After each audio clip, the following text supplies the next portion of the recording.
Falcetta. So Patricia is the founder and director of Social Living Solutions and creator of the Family Joy Model. Through every aspect of her work, she hopes to see fulfillment of her vision for a world where people with autism and other neurodiversity are accepted, integrated and recognised as valued members of society. So welcome, Patricia. I'm very excited to hear you talk today. Thank you. So hi ladies, it's fantastic to be here today. So I drove down from Canberra yesterday with my mum and decided to, never been to Camden before, so I thought we'd make a night of it, come down, stay at the Camden Valley Inn. It was beautiful. So thank you, and thank you very much for having me here and welcoming me. I'm just going to start by saying I love Women with Altitude. I think it is just such a fantastic networking network, if you like. And the fact that we are able to go in between each other's chapters and that every group is so supportive, they've all got the same feel, and it's just such a wonderful, wonderful community. And I was talking to Wendy before, I was telling her about our Canberra chapter and saying, come down to the meetings, because the more that we get to know each other and we get to network, networking is so vital. So today, this is me up here. So that's, my bio, if you like. So I'm an autism advocate, so that's my passion where I work. I'm a facilitator, so I facilitate workshops, run workshops. I'm a keynote speaker, I'm an author. I have today a pre-sale for you, a guide that I've just published. Neurodiversity expert, family joy expert, and I'm also a workplace facilitator where I help managers support their neurodiverse employees in the workplace. But I also am too, and that's what I'm going to talk to you today, I am an avid networker, and what I want to get you ladies to think about today is people in your networking circles or who you're dealing with in your businesses who might be neurodiverse. Whether you're a business where you're dealing with lots of clients or whether you're an MLM, you will definitely come across people that are neurodiverse. So today you're going to hear me use the words neurotypical, neurodiverse and neurotype, and explain more to you about what these are, what I do, what my business is, and how this comes into networking. So what do these words suggest to you, the neurotype, neurotypical, and neurodiverse? What do you think of when you think of those? Neurotypical brain types? Yeah, exactly. Perfect.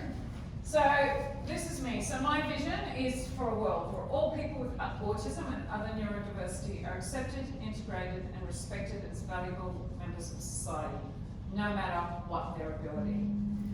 So why is this my vision? Well, this is my vision for several reasons. So I'll start by telling you today a little bit about my personal story. So I have two boys. Both of my boys are on the autism spectrum. So they are my big why for why I do what I do. One has autism and ADHD, and the other one has autism and dyslexia.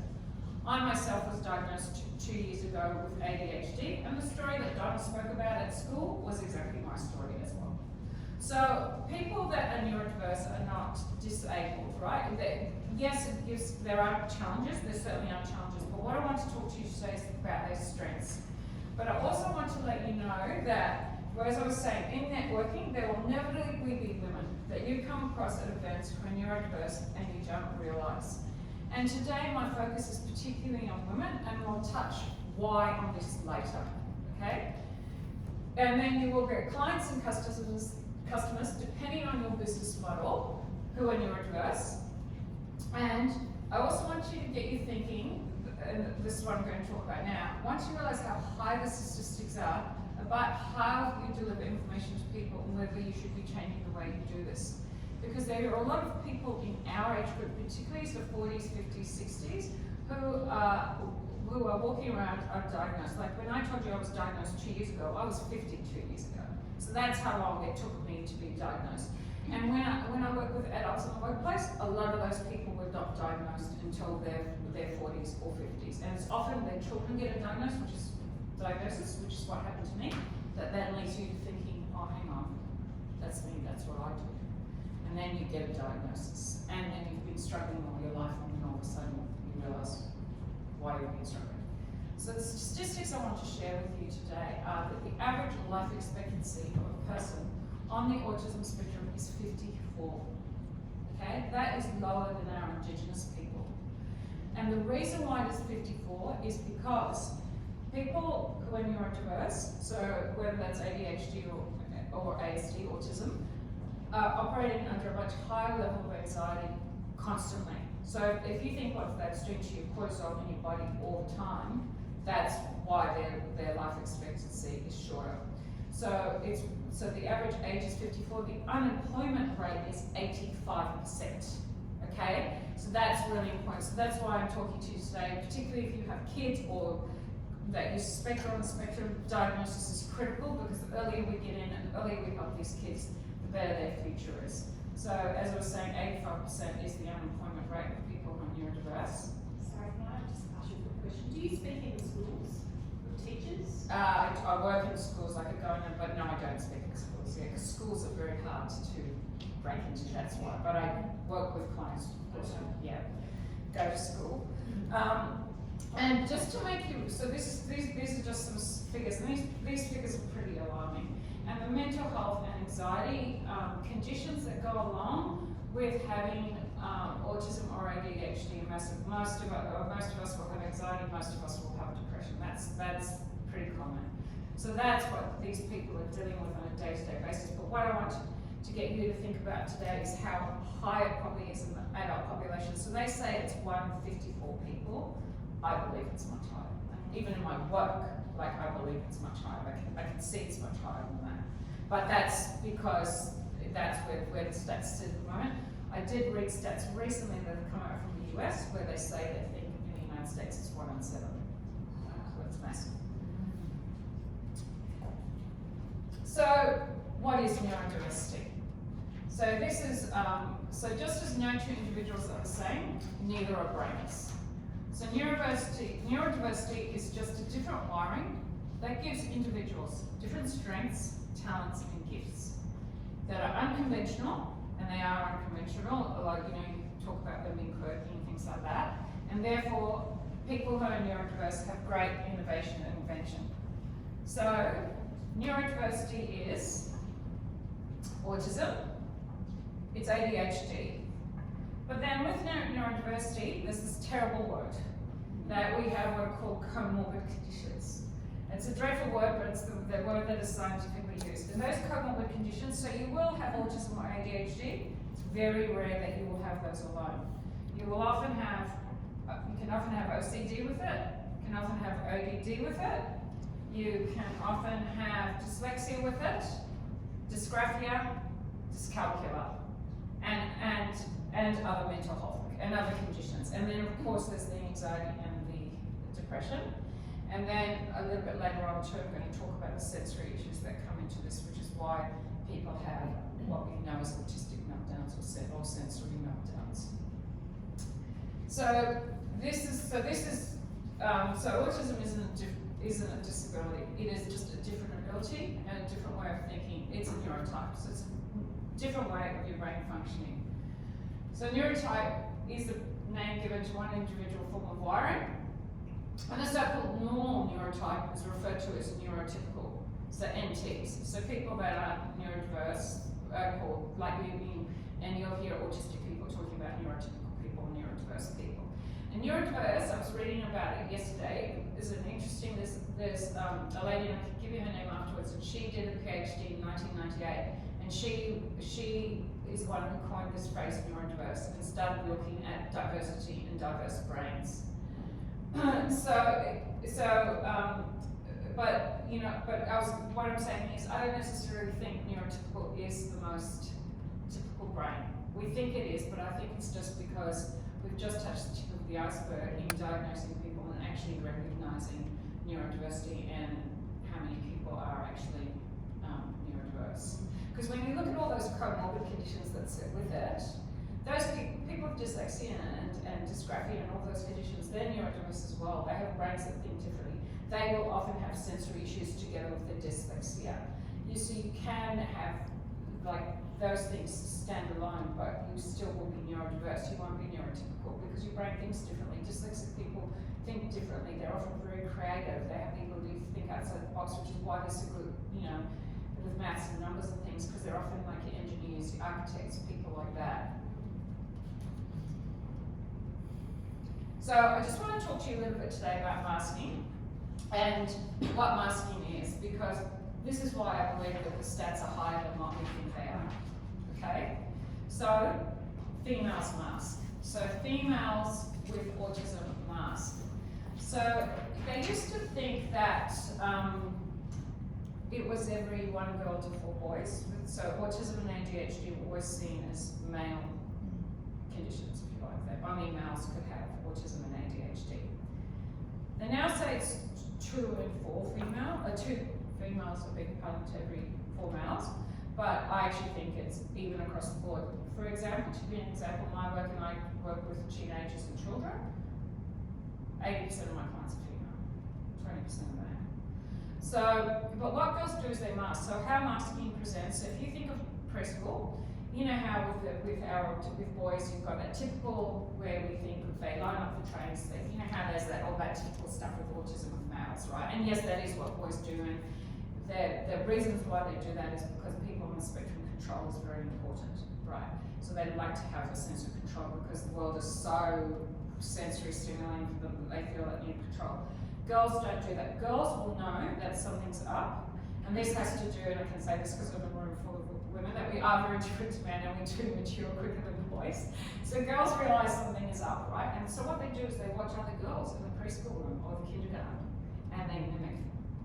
So they mimic the play, they mimic the play with dolls, they mimic the tea parties, so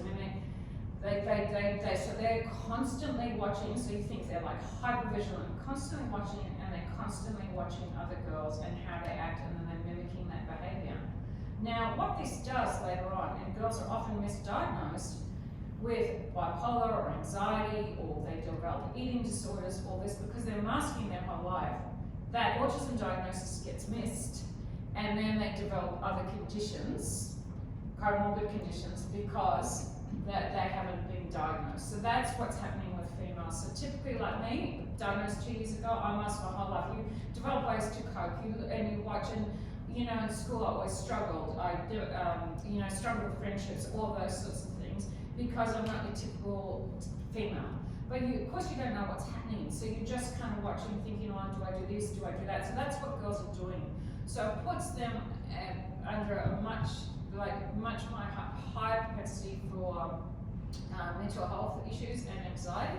But there are boys and men that mask as well. So like my youngest son, he didn't get diagnosed until 14, and when he got diagnosed, I hadn't even picked it up, and the doctor said to me, it's because he masks like a girl, and he does. He developed all of his own coping mechanisms.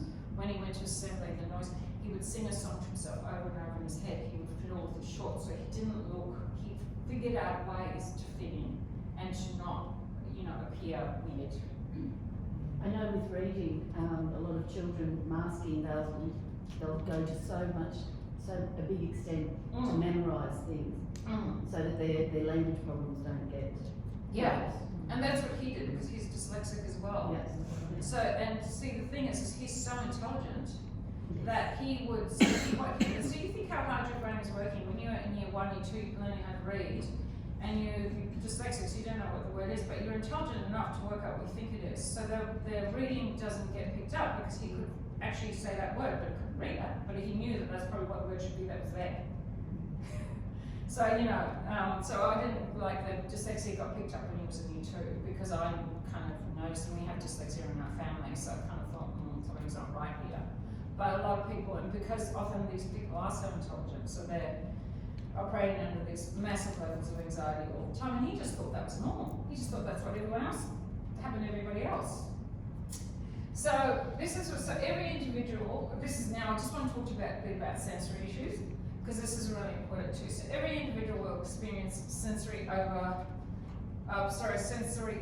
differently, and will not be the same for any 2 people. So Monique talks about this as well too. So this is the sensory issue. So everyone that's on the autism spectrum and has ADHD will have sensory issues. So what is affected? So when you have autism, or when you're neurodiverse, your olfactory system is affected. So that's your smell and your taste, your visual, your auditory, your vestibular, which is your sense of balance in that, and your proprioception, which is your sense of space. So sometimes people bump into things and that, and you'll kind of think they're clumsy, but it's actually because their proprioception sense is affected.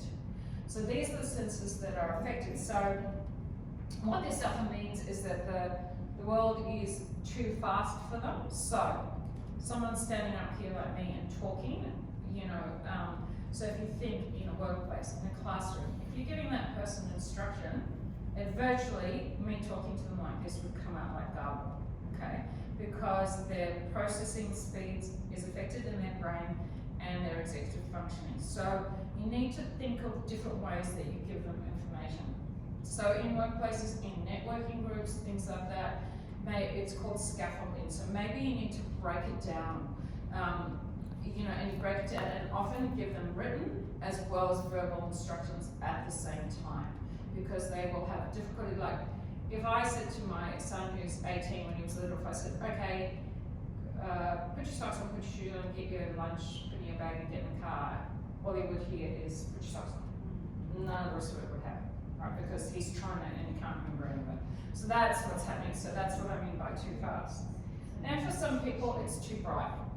So it's lights. So it's lights. So sometimes, for example, when I'm going into workplaces now, I'm looking at where people are sitting. So if they're sitting directly, sometimes it can be the brightness of the light. Sometimes they might need to sit near windows. Sometimes they might not need to sit near windows. So and that's why shopping centres are so annoying for them, because when you think it's all like colours and lights and bright and noisy, and so that's typically why they find shopping centres so difficult. So that's the visual, that's the too bright now, but also with the visual too is this too loud. So noises, so firecrackers, champagne bottles, balloons. So now one thing though to mention to you is that they can be overstimulated. Some people can be under. So some people it will be like the opposite of the too bright. It won't be bright enough, right? And sometimes with the too loud, it won't be loud enough. But what's really, I find really interesting, and I'm sure Monique can talk about this as well, is that so with the too loud, so what it is their auditory system is affected, and so they're really, really sensitive. So if someone came and clapped near them, it would really, really excruciating pain. A balloon popping, champagne cork, fires of the coffin. That's why you see them wearing earmuffs or with headphones in. But but then you can also be understimulated as well, so you can have like the opposite effect. But I'll tell you something that's really hilarious. These kids that can't stand loud sounds, they're really, really loud themselves. So my son, I love him, he's 18, right? We can hear him, he's like, we have wooden floors, he's barefoot, he's like stomping through the house, he's like, they're really loud, that's what's so hilarious, but they can't stand loud noises. And you'll see that's typical, because our parents are going to be, he's really loud, and he's like, he's the loudest in the house, we're always telling him to be quiet. So that's the like antithesis of it, if you like. And then the last one is too tight. So it can be like clothing. So some of you might have heard of labels, like you'll have to cut the labels back off clothing. Woolen clothing can be really kind of like itchy for them. And that's why you'll see some of them don't wear, they have difficulty wearing shoes, some of them might not wear underwear, some of them might, because things that are constricting on their bodies, it really throws their vestibular system out. So that's where, that's what the too tight is those feelings. The baby also as well though. Yeah. Like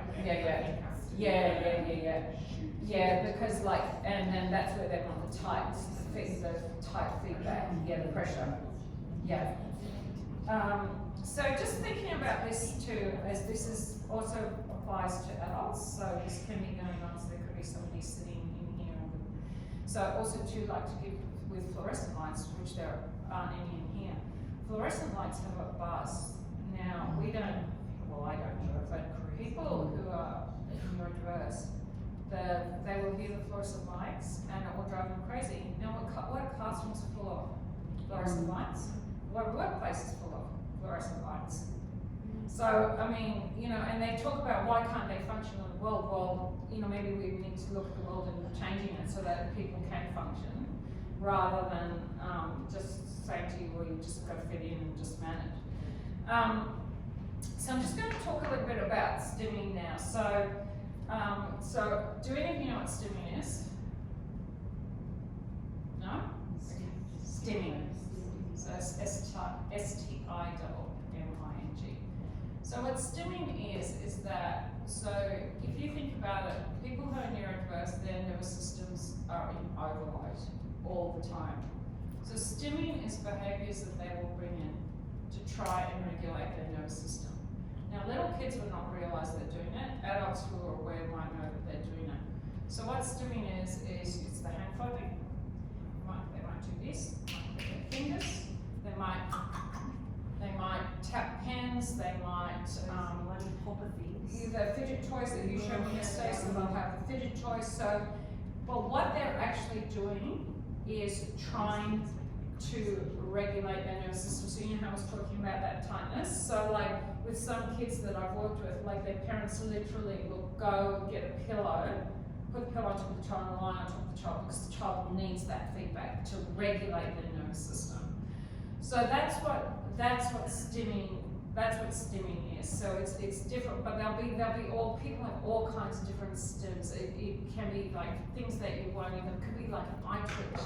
It can be it could be like an eye twitch. Can be verbal tick. Can be noise they make. They could like sniff all the time.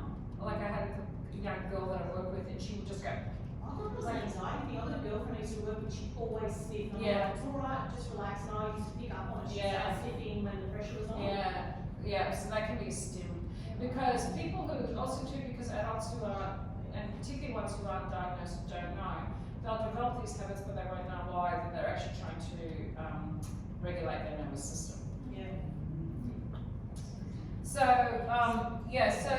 so what happens, so this is what, meltdowns are different to tantrums, okay? So an autistic meltdown is when that sensory overload becomes too much and the stimming doesn't work, okay? And you just get to the point where you can't cope. So with kids, you will see the typical in a shopping centre on screaming, right? But that's what you will get, okay? And then you get, like I had to happen to be in a shopping centre once where a woman came up to me in Coles and told me that I was bad enough then and control my child. Okay. Well, actually, at that stage, I didn't know that he was on the spectrum because my eldest wasn't diagnosed until he was 8. But yeah, these are the judgments that you get. Okay, so you don't know. But that kid was in sensory overload. He wasn't a naughty. He was just in sensory overload. And there's no such. I have another thing. I've got another thing that I have that is children don't misbehave. They behave to get an image. Okay, they don't misbehave. So. But that's what meltdowns are like. But in the with adults in the workplace, what a meltdown will look like is I've got one guy that I'm working with at the moment, and he's like a keyboard warrior. So he's just like that because he can't control himself. Okay, so that's what will happen, and that's what could happen in a networking sense where somebody might blurt out something that's really inappropriate, and it might actually be because they're in sensory overload and they're feeling overwhelmed and they don't know what to do, and the wrong thing comes out. So that can be a meltdown as well. So it can be like that kind of where they'll kind of like trip over and it's almost like they've lost control of their senses and all this stuff is like they're blurting all this stuff out that's really inappropriate. But it can also be in a social context where they might become socially inappropriate because they're feeling so overwhelmed that then what's happening is processing. So, and then all of a sudden something will come out of their mouth and they'll actually think, oh my God, like, why did I say that?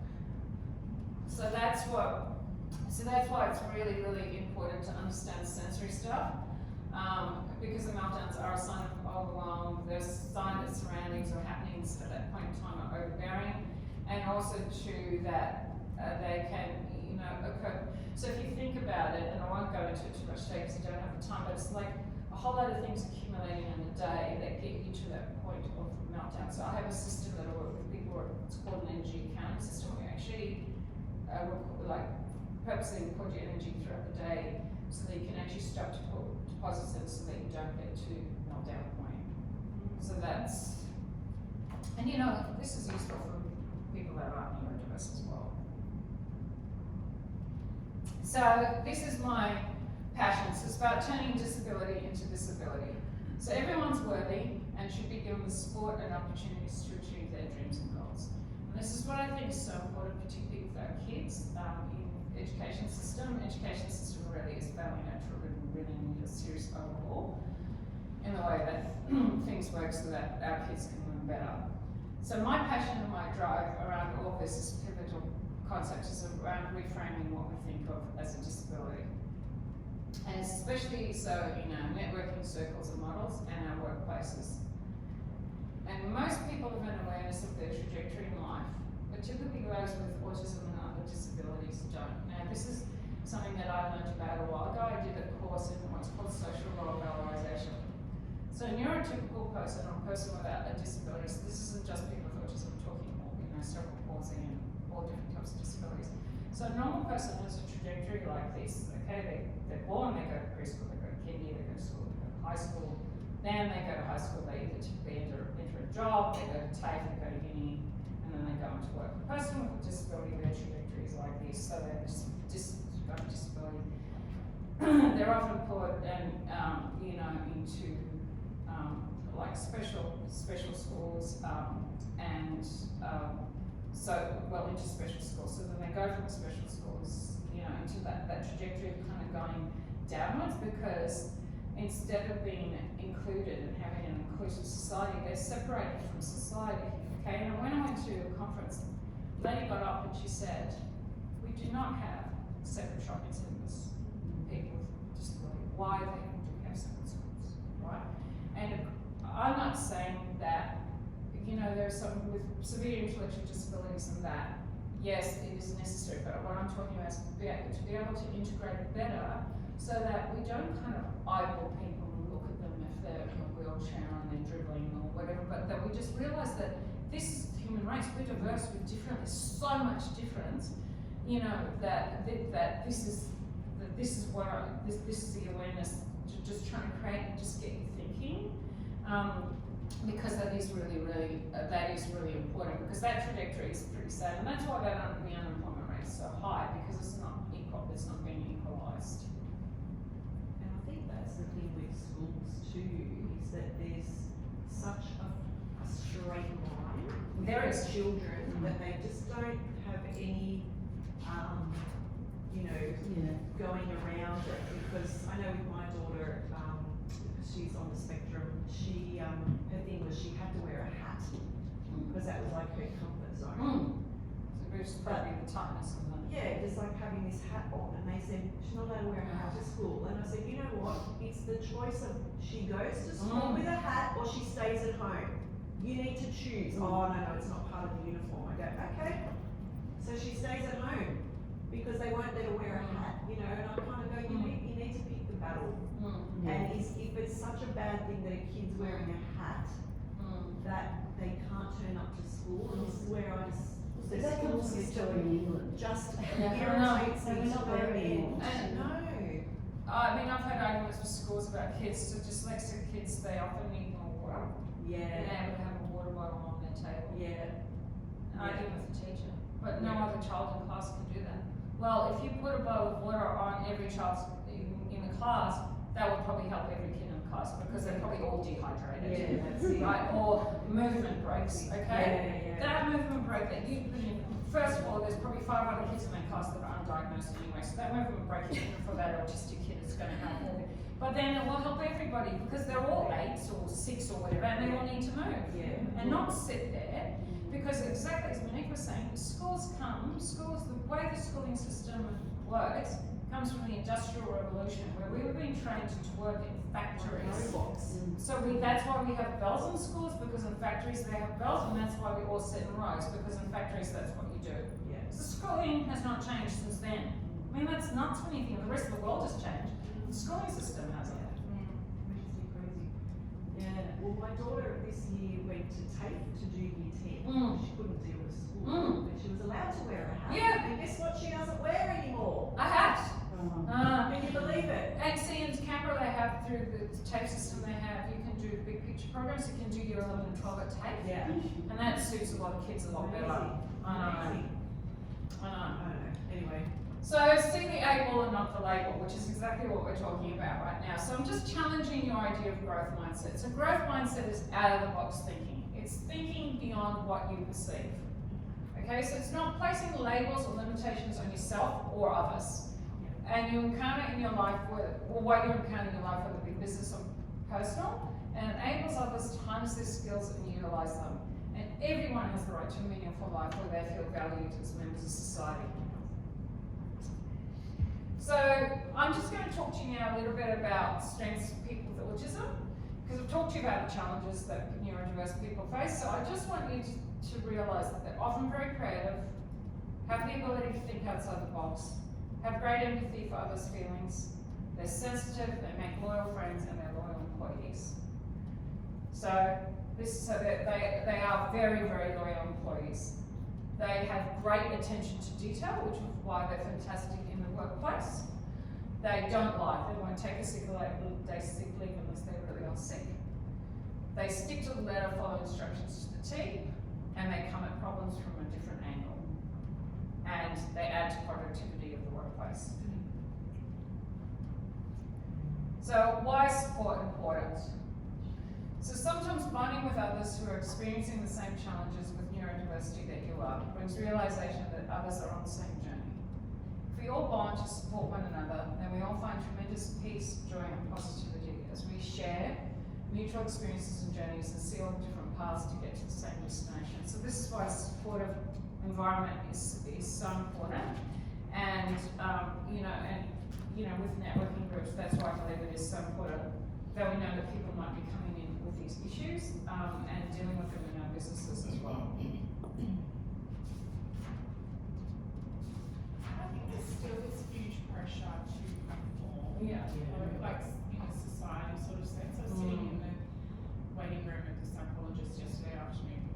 My daughter was in her session, and the next family came in, dad and a teenage son. And I think the teenage son obviously had tics and things, so he was orally stimulating, and his dad was like, "Stop being silly," because I think he thought he was disturbing me, and I was just doing nothing, so I was like, whatever. He just goes, "I'm not being silly." He stopped then, but it was really, That's it was putting just your child- yeah, interesting. putting your I child was just down, like, yeah. I wasn't like looking at them, I wasn't staring at them. Well, I didn't feel like I was Yeah. appearing to be bothered, but it's still that as a parent, I think also, you're doing the shopping centre or you're doing the whatever, and you feel as though Yeah, totally. So, success is possible for individuals with autism. So, they're often great actors, famous musicians, amazing inventors, and major contributors to society. So, here's some famous people we know who are all autistic. So, Steven Spielberg, Dan Aykroyd, Daryl Hannah, Anthony Hopkins, Richard Branson, Thomas Edison, and they're pretty sure that Mozart was as well, and Einstein, obviously. Because you want to be that level of brilliance if you weren't autistic. And Bill Gates and Bill Clinton both were on the spectrum as well. Yeah. Bill Clinton and Bill Gates, Yeah. Both of them. Yeah, Elon Yep. Musk. So He's this just come out, as being on the spectrum.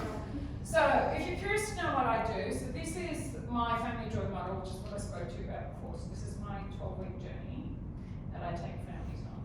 And seriously think of it like a Lonely Planets and a guide that I take you through. So, my 12-week program is based on this model, and I created this through my own lived experience, both professional and family. And so what I do is, as you can see, the central point is joy, but I look at all of these things that you see around here. So I look at nourishment, but just not in the traditional sense, brain nourishment as well as what we're giving our bodies, alignment, so families aligning together, and environment.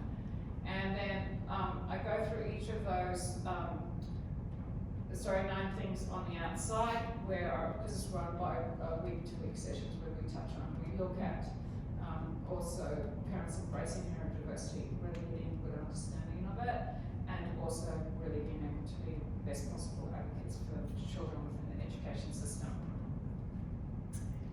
So this is my purpose. So Social Living Solutions creates partnerships and opportunities for neurodiverse people, and their support network works to gain skills, knowledge, and the resources to integrate and contribute as valuable members of society.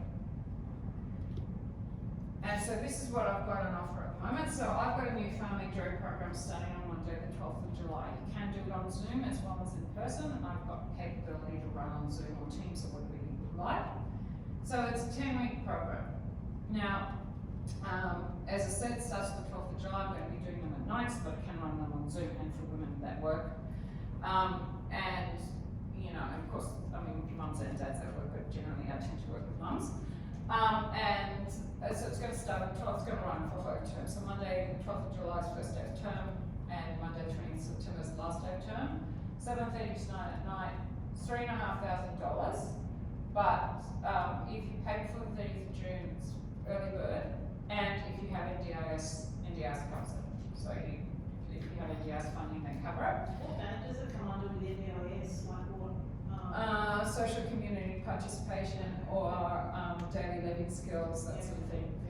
And then the other thing that I've got is these workshops that are around, as I was saying, for workplaces. So, and these two, you can, if you know anybody that would be interested, we can Zoom them in.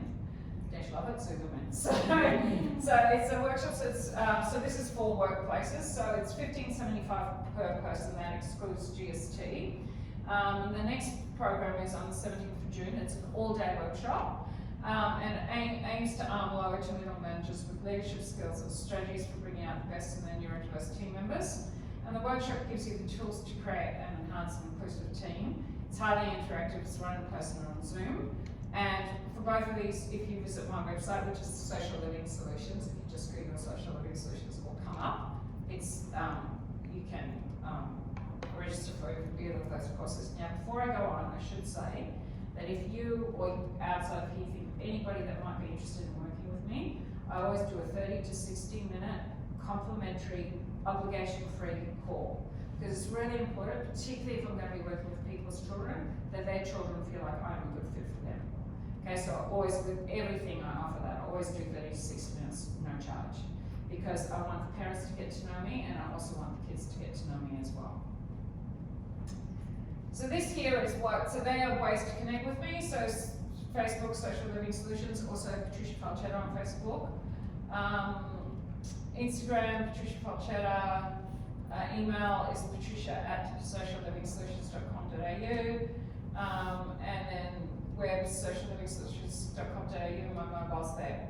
So this is my Family Joy program. So this is my guide that goes with the 12-week program.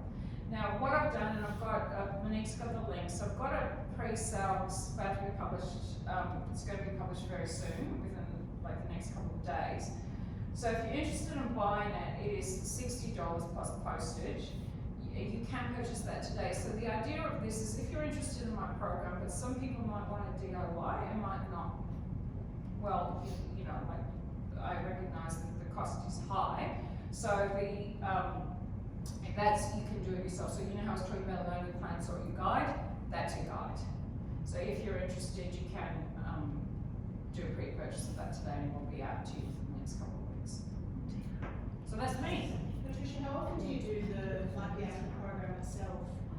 Probably term by term. I'm actually going to be bringing in somebody else to run it. So I'm going to be starting another one in August. And she has a degree in psychology, and she's doing masters in occupational therapy, and I'm going to be getting her to come in and run the program for me, so I can sort of run through it at the same time. But having said that, if you look on my website, there are other packages that are offered. People can just work with me. It's $195 an hour, so I do work with people hourly as well if that's what they want to do. So with one lady that's just come on board with me, I said to her, well, how about, and she was interested in doing, I do a social skills package, but I said, how about I just meet with you son for a couple of, like 2 times for an hour, and it's $195, and then if you're happy, then we'll sign up for the program.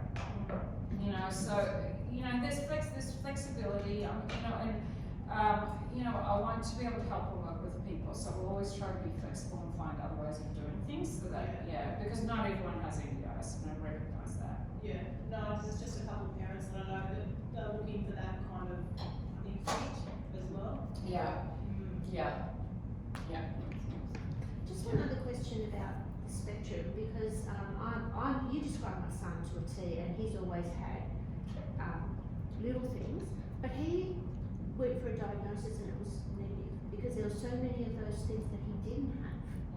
So is there a lot of it that go for diagnosis and, I mean, you know, they basically said, no, he's fine.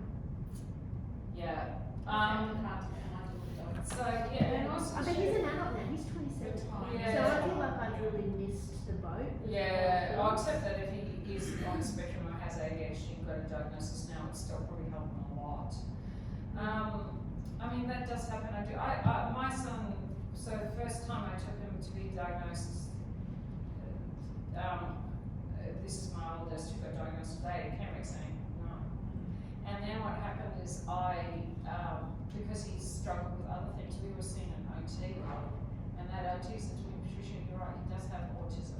And she put me in contact with a psychologist in Canberra. So go and see this psychologist, and came back with a diagnosis. So that But what's the benefits of having a diagnosis? you get NDIS is the first benefit. So any therapy, so if he sees a psychologist, he sees an OT, he needs help getting this like programs to help him get work. All of that would be that's the first. But also too, apart from that, it's like I can tell you for me, when I got it, it's a massive relief because all of a sudden that answers all these questions and all these things that you thought were wrong with you that you actually don't realise are wrong with you, just realise that your brain is wired differently. So then, like the stimming, the self-regulation, all those things, you can then bring those things in to be able to self-regulate yourself so that you don't get that overwhelmed, you don't get stressed, you do cope better with anxiety. You might benefit, some people benefit from medication, all of those sorts of things. So a lot of that described to my daughter as well. Now I've just had her in a 7-month program at the mental health thing up at Concord Hospital, and the head psychiatrist there said no, she's not on the spectrum. So today she's still at home in bed. You know, yeah, like, I heard you saying so that. Yeah, school that's- reviews are common. yeah. So where do I go next? Because I'm at a loss. Yeah. So you can. Yeah. We're going to run out of time. Could we just park Yeah. that question and maybe you guys can talk Yeah. at the end? Because I know Thank we you. have to make an escape on time or soonish. So can we, do you guys Yeah, want to no, connect that's in fine. after to talk so we can just wind up the meeting? Is that Yeah, right? of course, absolutely. Like, we could talk about this for hours. Yeah, I love it. we could. Yeah. I'm gonna have to get you back for another, or maybe a Zoom connection Yeah. talking about this. And I'm happy, look, if any of you want to chat on Zoom, I'm more than happy to. Like always. Yeah. Thanks, Patricia. Very enlightening. I love it. And I'll be definitely connecting with you. Yeah, we Future date. Yeah. Yeah. So you two need to connect 100%. Sure. Monique's got the link. It's Share it? on the group. It's in the group. It's already Yes, in the there. group. There you go. Yeah. Thank you, Monique. All right. Excellent. So, on that,